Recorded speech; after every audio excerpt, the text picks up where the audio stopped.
Bonjour à toutes et à tous, bienvenue sur francboissolet.com. Aujourd'hui, on se retrouve pour l'astuce Lightroom du jour. Le principe c'est simple, c'est vous m'envoyez vos photos lors des émissions en live et puis ensemble, je les retouche devant vous, je vous donne mes conseils pratiques, voilà, pour améliorer, puis aussi pour retoucher, pour donner un effet vraiment beaucoup plus percutant. Donc vous avez toutes les infos ici pour connaître la date du prochain live et pour se retrouver ensemble. Cette semaine, je parle de la photo de Yvon qui m'a envoyé une photo réalisée en pose longue, tout simplement, sur un pont pour un effet un peu surréaliste.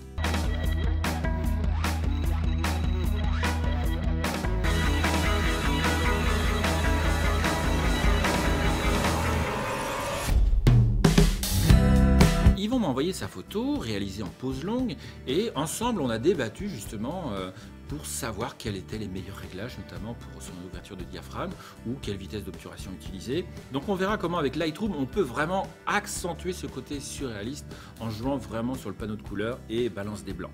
Voilà, je vous montre ça dans la vidéo. Donc l'idée c'était de créer une image surréaliste en pose longue avec des traînées de lumière, des automobiles avec un fond, le pont moderne et des réverbères bleus. L'emplacement de la prise de vue a été choisi pour sa vue sur le pont et par le fait que les voitures font un mouvement circulaire pour sortir du rond-point.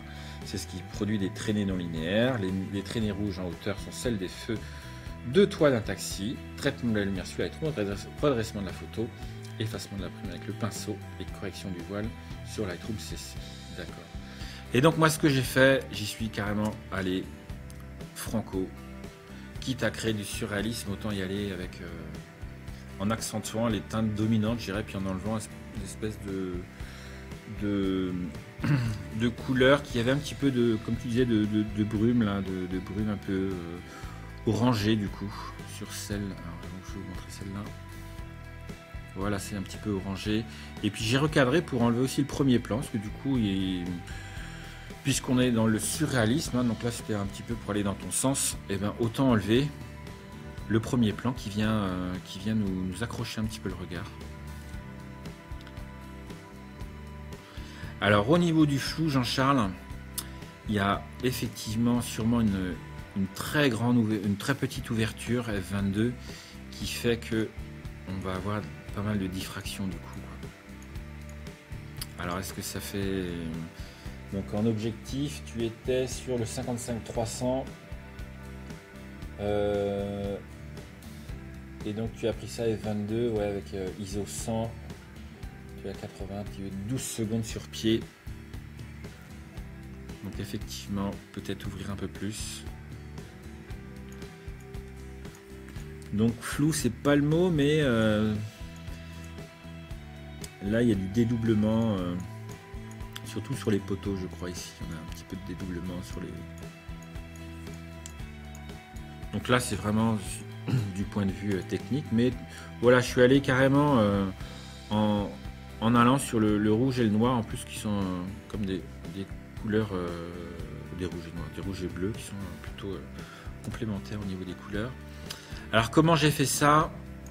Eh ben écoute, déjà le premier truc c'est de effectivement recadrer. Toc, toc. Donc je vais garder ce trait de lumière ici et puis je vais vraiment m'aligner avec les poteaux ici, histoire que ce soit... Je regarde encore une petite bande ici, on va l'enlever, on va resserrer ça.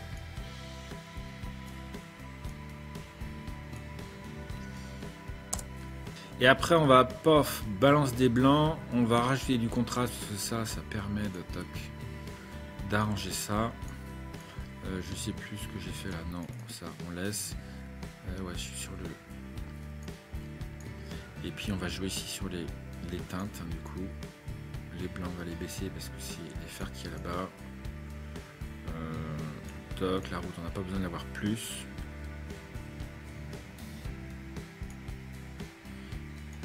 Je sais plus ce que j'ai fait là.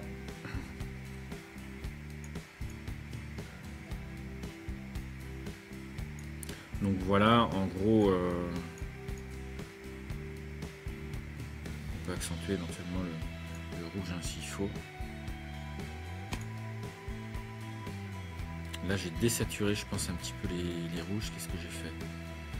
Ouais, c'est ça. Donc pour donner un petit peu cet effet moins rouge, moins pétant. Après c'est un choix, là c'est plus un choix. Donc un petit peu de désaturation, cette fameuse courbe ici, j'ai rien touché ici, luminance non plus, c'est tout. Donc dans les photos de nuit comme ça, hein, pensez à bien optimiser la qualité de vos photos avec la bonne ouverture d'objectif. Voilà, j'espère que ça vous apporte des idées, une ouverture peut-être, pour utiliser au mieux le logiciel Lightroom. Donc si vous voulez me rejoindre et puis rejoindre toute la communauté autour de vos photos, il suffit de regarder toutes les infos ici. Vous allez être au courant, bien sûr, en cliquant juste ici, de la prochaine date de diffusion. Vous pourrez ainsi m'envoyer vos photos et puis on pourra en discuter tous ensemble. Allez, on se retrouve la semaine prochaine avec une autre photo d'Yvon qui a été très inspirée, je trouve, cette fois-ci.